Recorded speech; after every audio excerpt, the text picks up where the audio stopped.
Great. Thank you for that introduction. And I'll start the presentation just with a legal disclaimer that this is not legal advice. It's not a replacement for legal advice, that you should definitely consult with an attorney. This is for educational purposes only.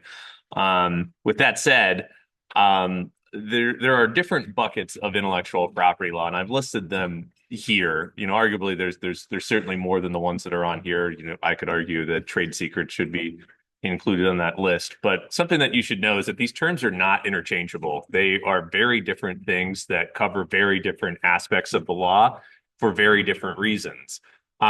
Today, I'm actually going to be focusing on the trademarks, copyrights, and personal rights side of intellectual property because I suspect you don't have a lot of attention or experience in those spaces. Patents, though, as you're probably loosely familiar, are inventions, novel works, processes, uh, composite materials, and non-obvious inventions is what we're protecting with patents. And I'll discuss what we're protecting in these other buckets as we go on. So let me kick it off with trademarks. Some misconceptions about trademarks, and then I'll define what the trademarks are, and I'll give you a little roadmap for where we're going. Um, First conception I get is that I need a registration to own a trademark, which is not true. You do not need a registration. You have common law rights that are geographically limited to the areas in which you physically operate. Oop, I accidentally. Let's see.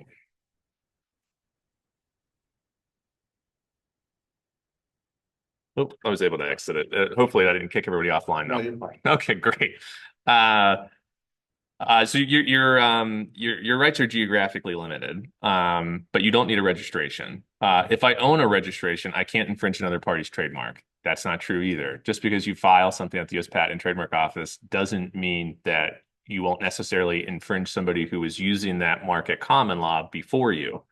Um, and a lot of great examples of that, but trademarks are like any other property right. It's first in time, first in right. So, and that's true in the United States. It's not necessarily true outside of the United States.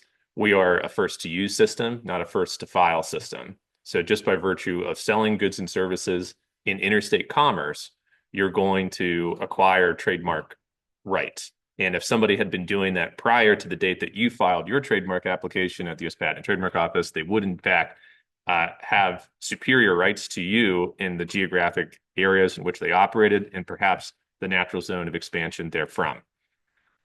Um, I thought of it first, so I own it. That's not true. You trademark rights only attach if you are offering goods and services in interstate commerce. So just because you had the idea or you think you might want to trademark something in the future, that does not mean that you have any claim to it. And if you give attribution, that's not a defense to trademark infringement. So I gave attribution to somebody, I can use their logo. That's not true. I didn't mean to infringe. I can't be liable. I had the best of intentions. Trademark infringement liability is a strict liability tort. Your good faith or intentions are irrelevant to the analysis as to whether or not you did in fact infringe. It could play into how much damages are at issue, but it won't play into your liability. Okay, so with that said, here's sort of the roadmap. We're going to talk about what are trademarks then. How do you get trademarks? How do you know if it's a strong trademark or a good trademark? Um, when is it trademark infringement and how do I use my trademark? Um, so kicking that off, what are trademarks? Well, a trademark is any word, name, or symbol used by a person to identify and distinguish that person's goods or services from those of others and to indicate the source of those goods or services. That's the legal definition. But in sum or substance, they're source identifiers and they're all around you all the time. I mean, they are the things that you associate with particular products, the Pepsi logo or the Coke logo. You know what roughly that good is going to taste like, what that good's qualities are and its features are, because it is a consistent brand that is true whether you're buying it in Pittsburgh or you're buying it in Los Angeles, you're getting the same good. And there's value in that, in being able to identify particular sources for goods and services. And that's really the premise behind trademark law. Um, Not that protecting owners of businesses isn't a goal of trademark law, because it is, but I would say a lot of the theory or analysis behind trademark law is actually about protecting the public and consumers. And so a lot of decisions are focused on that. Um, and trademarks can come in a variety of different forms. Um, it doesn't use, so you see there any word, name, or symbol. Well, I've listed here word marks and design marks, and I'll talk about those because those are the most by far frequent, but it doesn't necessarily limit it to that either. It could be, your source identifier could be the red bottom of your shoes for Louboutins, for example. So they're not limited to these things, but these are certainly the most common would be word marks and design marks. Here's an example. So the design is obviously on the left here. You'll see this frequently where people have their logo and then their word mark next to it.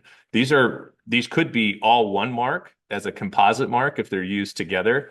But more frequently, what you'll find is people will file trademark applications for them separately so that the design can appear separate and apart from the word. But both function as source identifiers. If you saw these in the marketplace, you would recognize what these are. Okay, so how do you get these trademark rights? Well, there are two different ways that you could do this. There's common law trademark rights, as I briefly alluded in the beginning, and then statutory rights. Statutory rights kick in when you file a trademark application at the United States Patent and Trademark Office. When you do that, you are essentially reserving your spot in what I might call the priority line. So recall that I said that trademark rights are like any other property right, where it's first in time, first in right. So if you file a trademark application, you're essentially reserving that spot in that priority line from the date that you filed. And that's your constructive first use date for purposes of conflicting with third parties.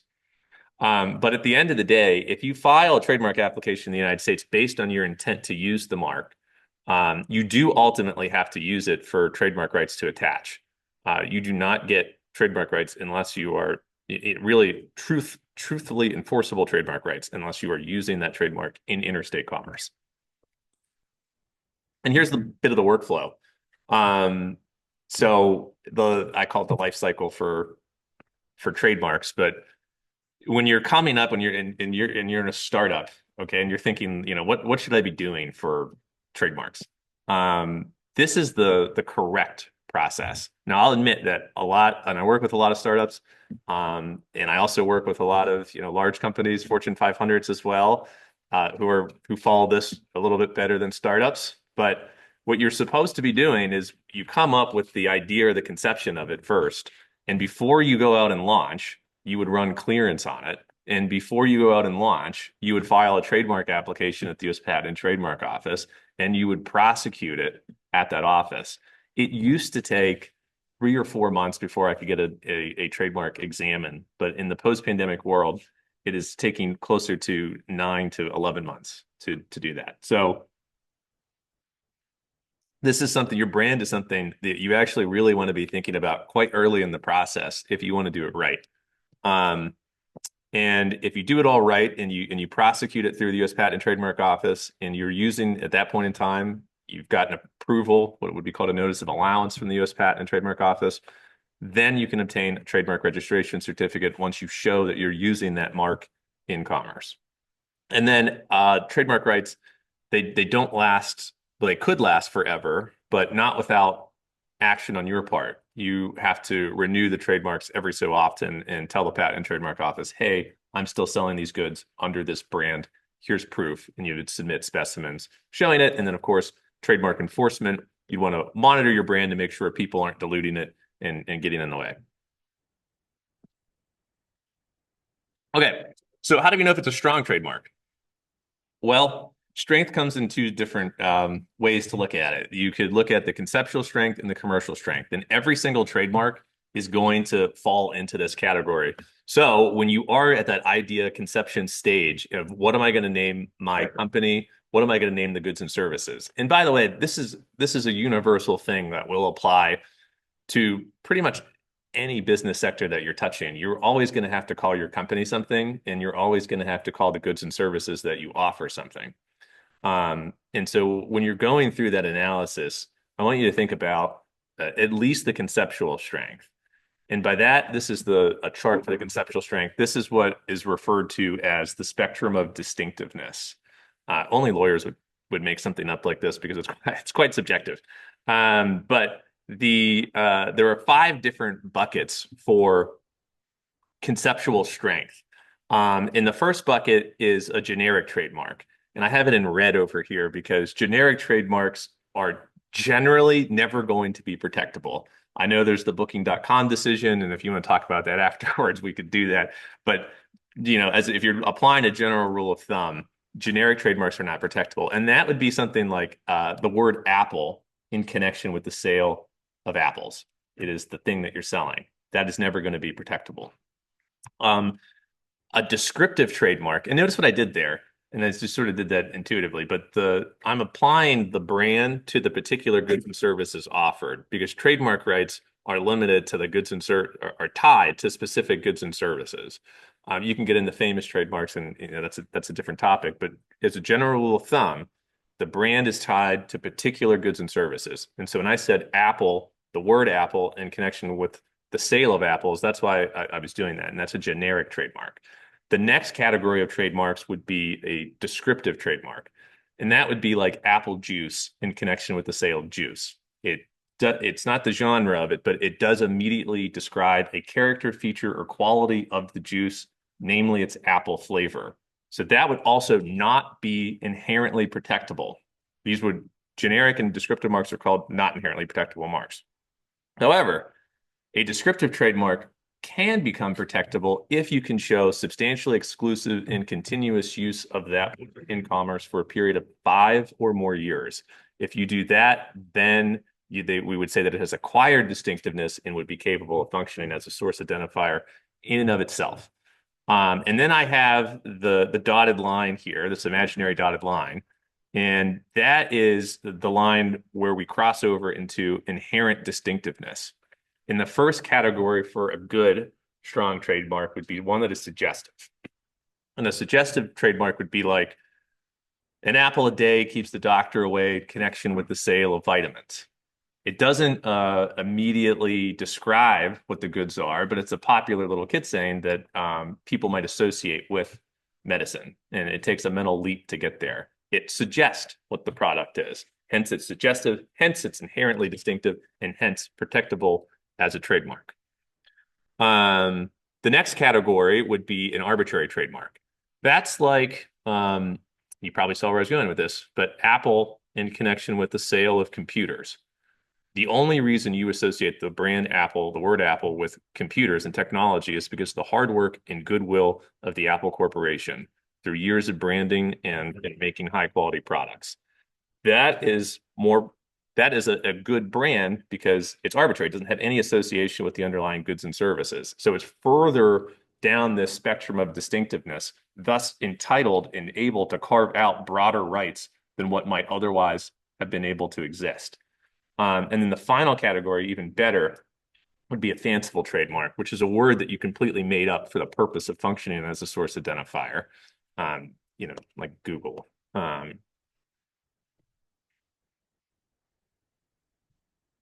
Okay, so that was conceptual strength. That was the spectrum of distinctiveness for trademarks. Commercial strength refers to the marketplace recognition of it. And so if you could have a mark that is maybe lower on that spectrum of distinctiveness, but still a pretty good brand because of how much volume or force that went into promoting that brand. And what would you look at? I mean, you would look at the advertising and promotion expenditures. You would look at sales under the trademark, how many customers they have. But at the end of the day, what are they getting at for commercial strength is what is your marketplace penetration? And if it's good and it's a household name and it's a nationwide brand, then it's going to be something that's commercially strong. But note that as a startup, that's not where you want to end, right? You don't want to be in a spot where let me go back, where you need to spend tons of money on advertising and promotion, right? That's not the goal. Okay, so when is it infringement? All right, I'm going to give you the elements here for infringer. Let's pop them up. So is the trademark at issue protectable? And by that I mean, is it falling on the right line of that spectrum of distinctiveness? Do you actually own it? Are you selling goods and services under it? Um, and then do you own prior rights in the trademark? So remember I said first in time, first in right. So if you're holding the baseball bat as your hand on top, and then did the defendant use the trademark without consent? That's almost, if you're in a trademark infringement case, it's almost a given. And then is the defendant's use of the trademark likely to cause consumer confusion? That's the part that is often fought about. So, where's the litigation for trademark infringement cases? It's on the fourth element because the first three, not that I don't have cases that hit on those prongs, but those are the exception, not the rule. So I'll focus on the likelihood of confusion.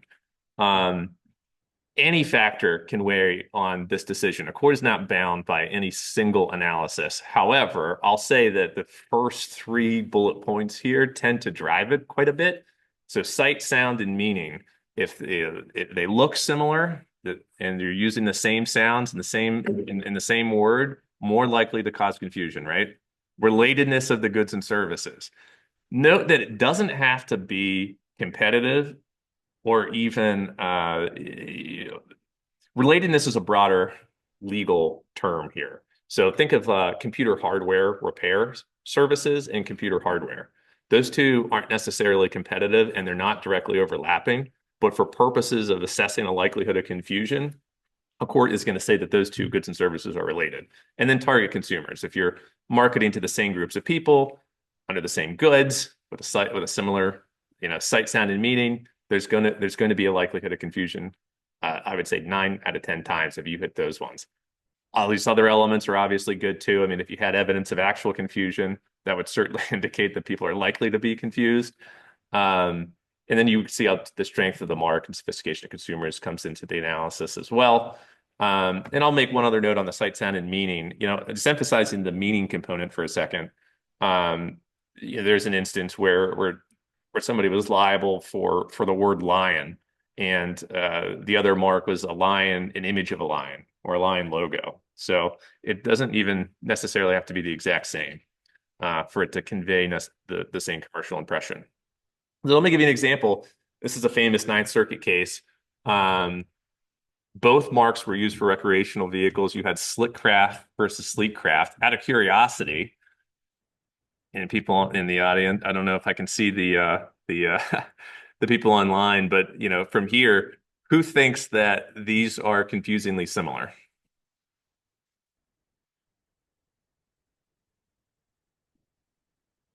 So there's a split in the room for those who are watching online. The answer is yes. They were found to be confusingly similar. You have the same trademark being used on recreational boats, and or slightly different trademarks, obviously, but similar in sight, sound, and meaning. Same target consumers, same goods and services. Let's try another one. Patio versus Tapatio.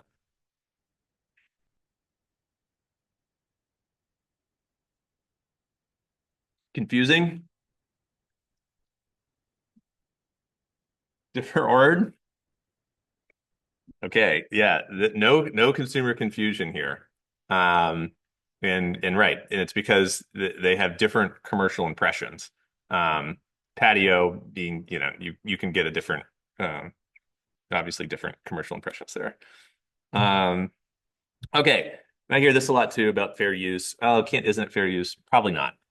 Descriptive fair use is when um, you're using the word in its ordinary descriptive sense, not in a trademark manner. So, for example, there was a case for king size. A company owned king size for clothing, and another company wanted to say that their shirt was king size, and they didn't, they wasn't dressed up in any way, it wasn't stylized font, wasn't underlined, highlighted in any way. They just used king size. Um, that is not, that's fair use. That's descriptive fair use. You're using the term in its ordinary descriptive sense. So just because you have a trademark doesn't mean you have a gag order on that word completely, which is another danger of adopting a trademark that is lower in that spectrum of distinctiveness. So if you have a takeaway today and you're coming up with names, pick trademarks further up that spectrum of distinctiveness is kind of what I would say. There's value on the lower end of the spectrum because you don't have to educate your consumers about what you do, but you do pay a cost on the back end in terms of actually having an protectable and enforceable rights. And also think about what your SEO is when you're thinking of the marks you're coming up with. Nominative fair use, unlike descriptive fair use, is you are in fact using the other side's trademark, but you're doing it to truthfully identify them. That might be comparative advertising. My product does this compared to my competitor, or there was a case for Volkswagen in an auto repair shop, for example. So, how can you convey that you offer repair services for Volkswagen vehicles if you can't use the word Volkswagen? You're allowed to do that so long as you're only taking as much as is necessary. You're not doing anything that would suggest an endorsement or association with the primary brand, and you're doing it in good faith. Chances are that's going to fall under nominative fair use. But these come up far less frequently in trademark cases than what you might think. Question. Yes, go ahead. How about when the same word is used but differentiated by plural forms, spark and sparks? Any infringement there?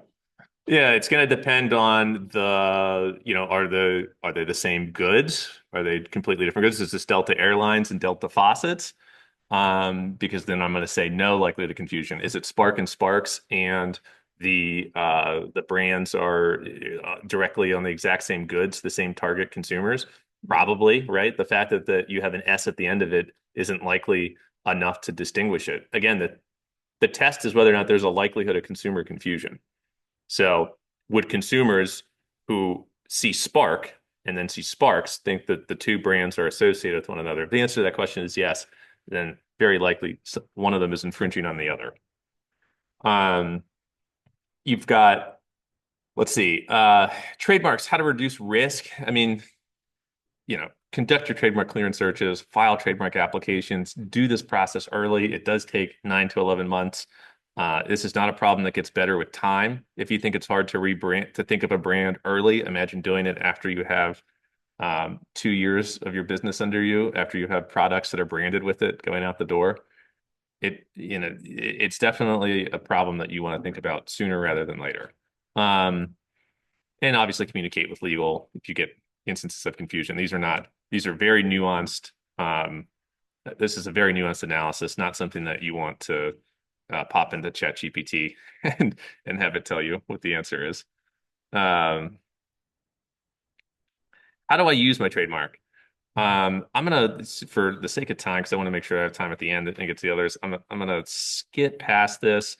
But I mean, essentially, if you file for a trademark, it has to be substantially exact representation of the mark that you actually use in commerce. So if you have subtle differences in it, and here's it looks like some of these didn't load right, but the premise for that section of this presentation is that the trademarks have to be that whatever you file for needs to be what you're using in commerce. And like you might think, oh, it's just a minor difference. It's probably not okay.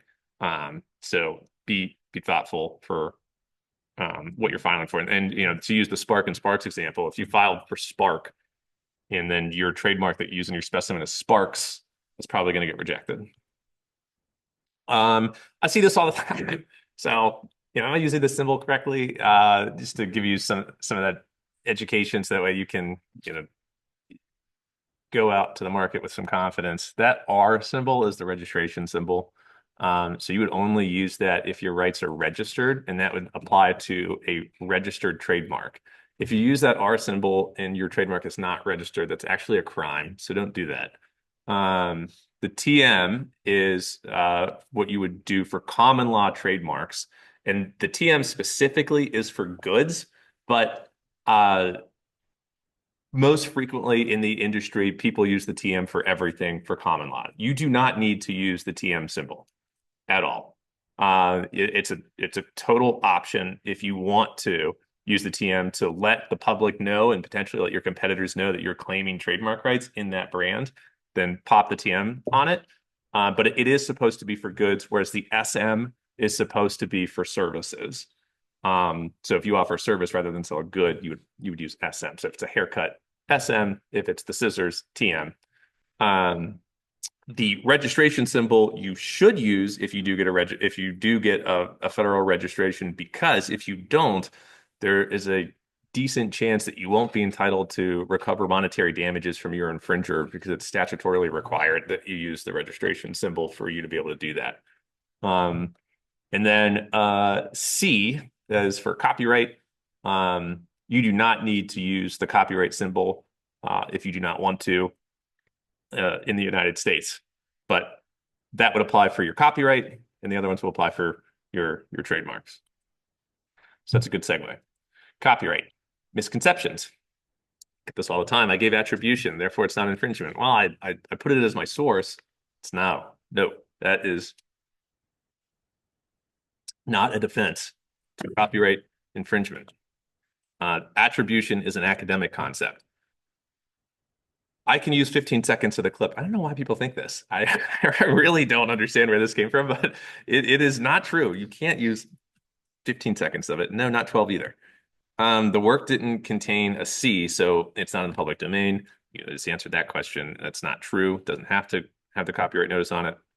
There was a Creative Commons notice, so I can use it, right? No, probably not. Maybe. So you have to look at the license because a lot of those licenses are restricted on commercial use. So they might allow you to use it for non-commercial purposes, which if you're a startup is not helpful for you. I did not profit, so no harm, no foul. Wrong again, because the Copyright Act bakes into it statutory damages. So the minimum, if it was a registered copyright at the time that you infringed the work, the minimum damage is $750 per act of infringement, up to $30,000 per act of infringement, which could be trebled to $150,000 if your infringement was willful per infringement. So think about that. That could be quite expensive. And it didn't just because you didn't make any money on it does not matter. Again, these are statutory damages, and that would also mean that you would pay for their side's attorney's fees. So uh, let's see. Okay. Exclusive rights. Yeah. So what does a copyright protect? It protects. Let me do these. All of these things here. So everything that you might think that you can distribute the work, you can perform it, you can display it, you can make copies of it, you can make derivative works of it. It covers all that. Yes.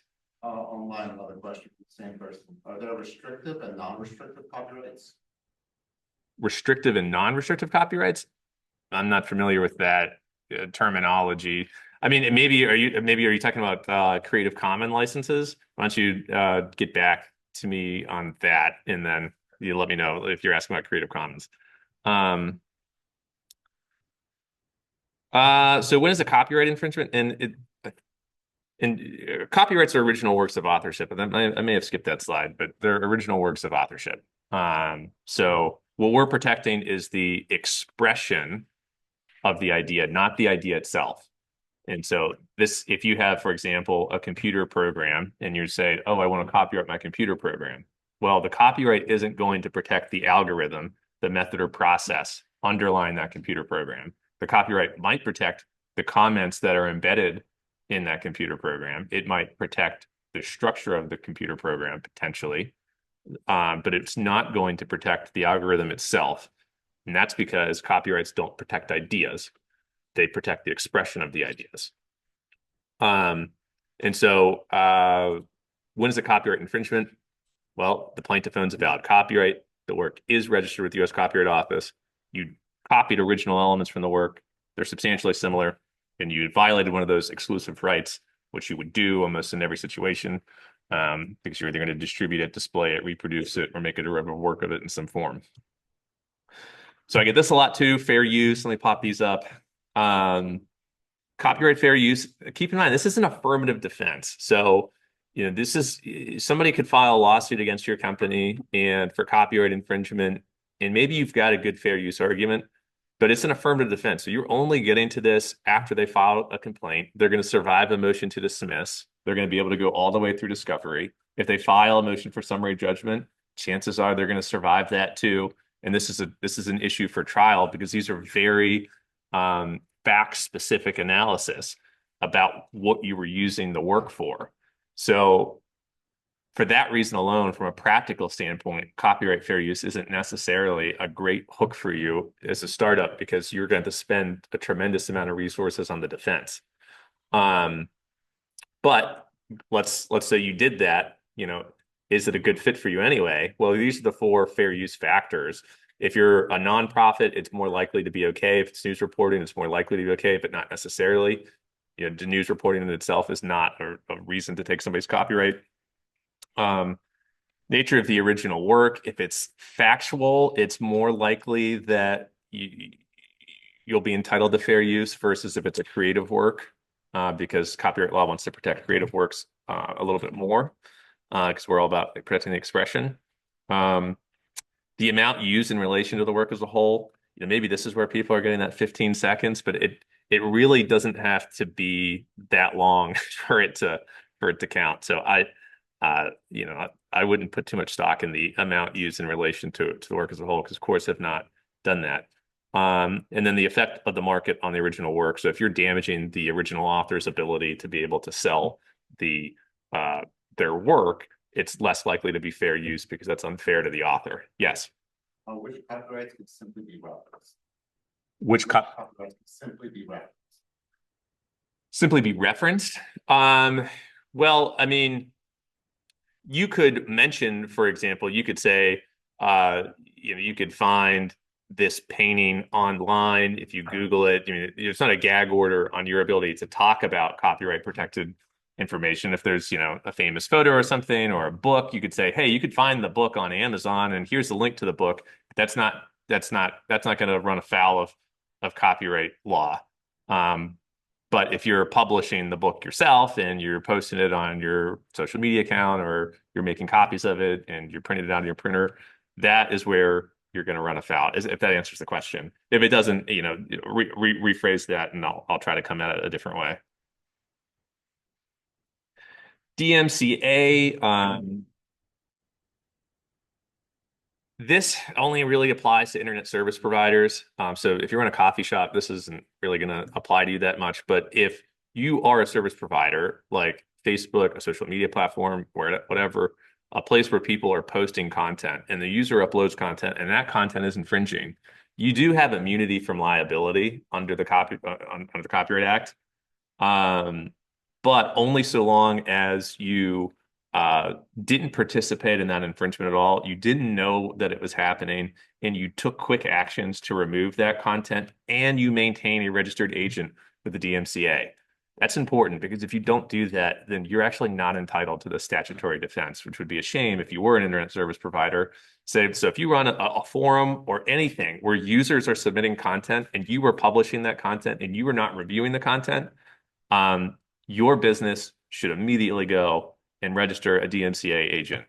Um, and then you should have a process for removing content when people complain. Okay. And for the sake of the time, I'm going to keep moving.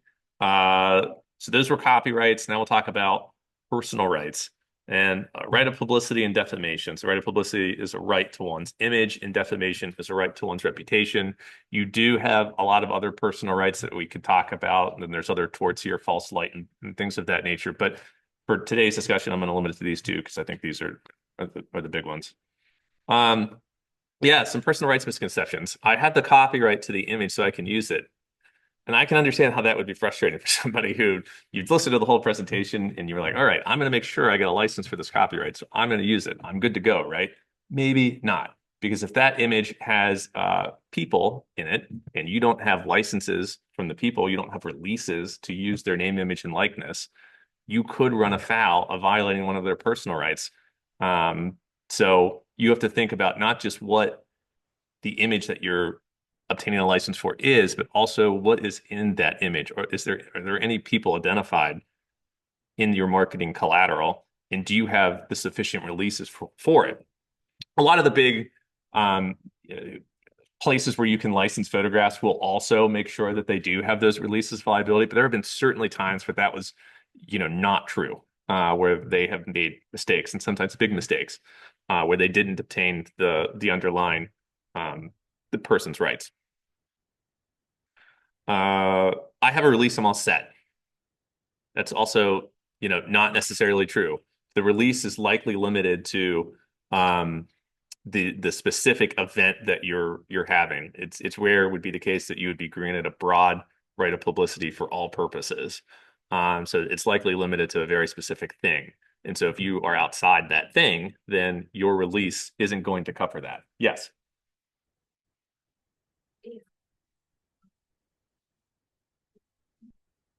Use raw photos, get a license, or not just download it, upload it onto some AI platform and say, like, regenerate something that is for me. So technically, that's my work, but it's taken from something. Yeah. So, and so the question was, how does AI impact this? And, particularly if you have things like Google Photos and other database repositories that are being used to train the algorithm, and they're sort of compiling names and faces of a ton of different people, are you going to run afoul? Is AI going to run afoul of violating somebody's right of publicity? It has to be for it to do that. It has to you has to be readily identifiable. You like the thing that they're taking has to be associated with somebody. So you'd have to be like, oh, that is definitely X, or that is definitely Y. I'll have some examples, and so we'll get to those in a second, and I think that'll tease that out. Um, the person is dead, so no harm. No, many states still have right of publicity that applies even after you're deceased. The person's not famous, so I can use it. That's not true just because they could just be random people in the background. But if you take that image and then you put it on your website and you're marketing your product, and there's people like laughing and they're on a park bench or something, even though they're just random people, I mean, you need to get their releases to be able to use their image in your marketing.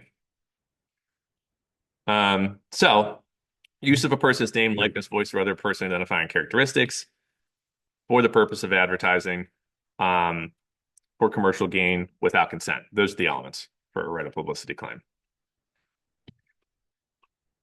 I had in here, for copyright reasons, I ended up deciding to take it out, but Bette Midler sound alike used in a Ford commercial for advertisement years ago. This is something that you could Google if you were interested, and you'll find the exact advertisement. But the setup was Ford Motor Company's contacted her and said, "I'd like you to sing in my commercial." And she said, "Nah, I'm not going to do it." And so what they did is they went out to um, a recording studio and they said, "I want you to find somebody that sounds a lot like Bette Midler, and I want you to record it and play that for the commercial." And they did. And if you go watch the video, it does sound a lot like her. And it's a dent like that voice that, like, if you know who she is, you'll know that it has a sort of distinct sound. They did a good job of sort of mimicking her. She sued Ford for violation of her right of publicity, even though it wasn't her voice. It was somebody else's voice mimicking her. And she won. She won something like $500,000 in the early 90s. I also took the image down here, but Lindsay Lohan and Karen Gravino are two characters that appear in Grand Theft Auto 5, which is a video game, and they sued for right of publicity violations. This is another example where you could go online and search these two instances and have them up side by side. And but I'll just give you the answer, which was that in that case, they didn't find that either of their rights of publicity had been violated because they just weren't similar enough. Katherine Heigl, yeah, Dwayne Reed, she stopped in to buy groceries, just living her normal life. And a paparazzi took a photo of her, and Dwayne Reed caught wind of it, and so they posted it. And this was the tweet that they posted. Um, and so Katherine Heigl sued Dwayne Reed, for violating, among other things, her right of publicity. Any any idea what you think? Good, bad? Is this fair, not fair? I'll tell you, the case settled, so we don't have a decision from the court, but it settled promptly. And if I were betting, I would bet that Dwayne Reed paid for that. Um, and that's because you're clearly using her image to promote your product. And for some reason, keep in mind, like, social media is an advertising channel. People, I think, sometimes think in their head, "Oh, I'm not buying Google ads, or I'm not buying LinkedIn ads, or I'm not doing this. I don't have a billboard by a highway, therefore I'm not engaged in advertising." That's not true. It doesn't have to be that formal. Advertising can be tweeting or whatever it's called now. Um,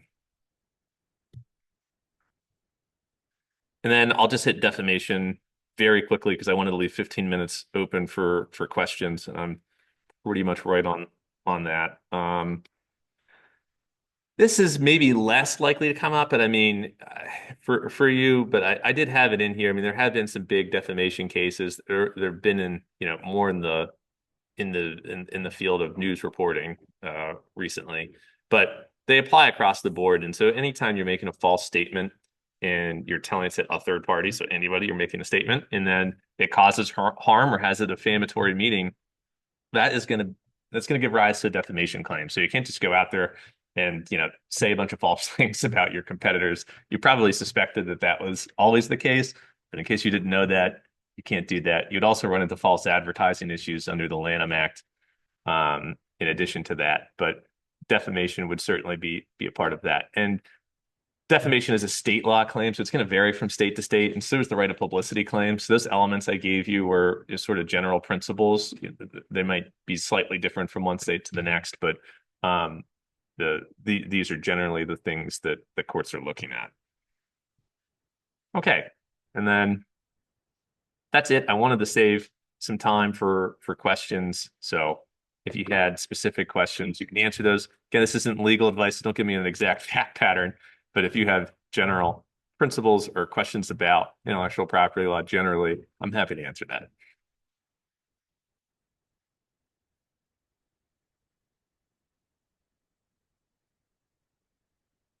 Or if not, that's okay too. So thorough. Yeah, that was the issue. Oh, please. Sorry. Public testimony is still considered defamation. Public testimonies be considered Defamation. defamation. Oh, yeah, absolutely. It could be in any form. So if it doesn't have to be that formal. I mean, it could be, two people just talking to each other. The third party doesn't have to be just coming back. The third party doesn't have to be all of Congress. Like the third party could be just two people talking in a room to one another. Now, what's the damages or harm going to be if it's a limited communication between a handful of people? Maybe not practically. You might not enforce a case like that, but it would strictly, it would meet the elements here, right? And I'll point out that for defamation too, if it's a public character, there's going to be additional safeguards on it. The statement's going to have to be made with actual malice, and a number of other things. So, it's harder for a famous person to win on a defamation case than somebody who isn't in the public light. Like if you step into the public light, you're sort of accepting some amount of criticism because there's obviously tension between this and the First Amendment. It's like, well, I want to say this. And I'll point out that truth is an absolute defense to defamation. And so you might be litigating over the most ridiculous thing, right? If somebody's like, oh, you were, for example, cheating on your spouse or something, and it's like, okay, well, that's the case. And so now we're gonna have to figure out, like, is that true? Because if it's true, then that's a defense to defamation. And so for a lot of, for that reason, sometimes the claims aren't even brought because they don't want to actually litigate the underlying statement. Yes. What resources can you recommend we use to get started on an idea? An idea being, and I'm going to assume that you mean if it's a business idea or if it's a product idea, you want to think about, well, how long do we have? You'd want to think about, at least as it relates to intellectual property, are you going to be putting research and development into this idea? Do you expect that research and development to yield novel, non-obvious, new, creative inventions? If so, you want to be thinking about what my plan is for possible patent protection. If you have the budget, which I know if you're starting up, you may not, but if in an ideal world, you might run a search for prior art for patents to see, has this already been done somewhere else? Am I going to be stepping on somebody else's toes? You would be thinking about what you're going to call that idea. how you're going to market it, the name of the company, and if there's going to be a house mark, the company's, let's say, XYZ, but the product you're going to sell is ABC. What are those two things going to be called? Um, and yeah, you would, I mean, then you would be juggling all of these other sort of issues that you're just inevitably you're going to run into. Everything I talked about today, you were absolutely going to run into because you're very likely to have a social media page at some point. You're very likely to have a website at some point. You're very likely to make business cards at some point. You're very likely to have PowerPoint presentations, one pagers, email signature lines. All of those things are hitting on everything that I just talked about. They're, the things that you're putting in there, the domain name you register. I mean, be thinking about that. How important is it that you get a .com? Can you do a .ai or a .io? And then I would also be thinking about SEO too when it comes down to the naming. So there's so many. I mean, there's so many things that you could take that. Next question, do registered IPs apply globally? No. Great question. No. They are jurisdiction specific. And that's going to be true for copyrights, patents, and trademarks. So what you can do is there are some international treaties that you can leverage to help yourself with your international prosecution. So what you might do is file, for example, we'll just use trademarks for example. You might file your brand at the U.S. Patent and Trademark Office in the United States first. There's the Paris Convention, which grants you the ability for all participating members in that treaty, which is most countries. It's going to give you the ability, a 6-month grace period. So long as you file an application in whatever country that you want to be in within that first 6-month period of time, you're going to be able to claim your earlier priority date. So you've reserved your spot in line. That prevents the situation where you have to just go out and file all of your IP at the same time, right? Because that would be ridiculous. You'd be coordinating all these different time zones.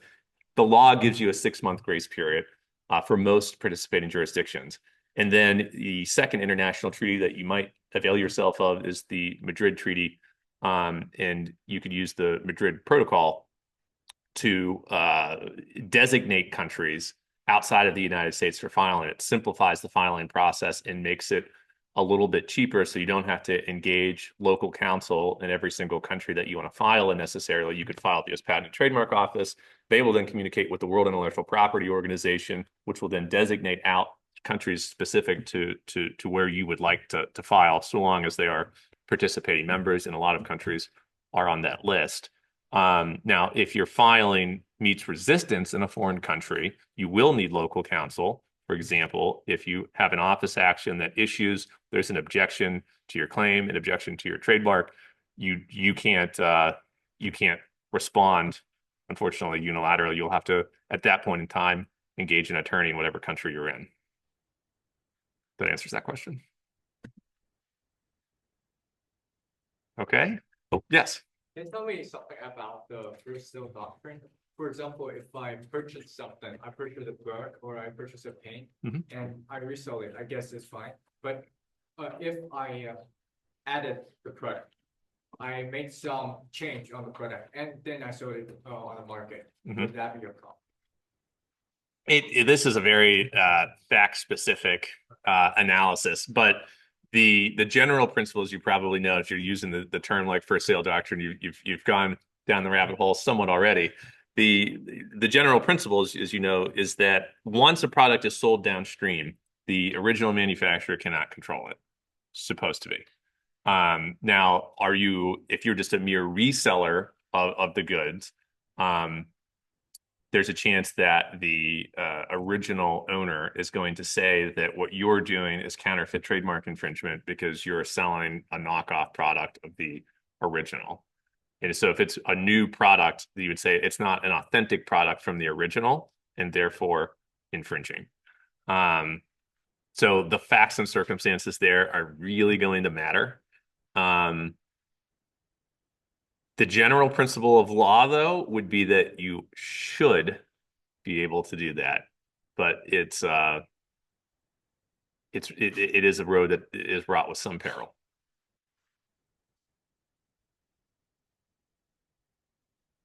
Okay.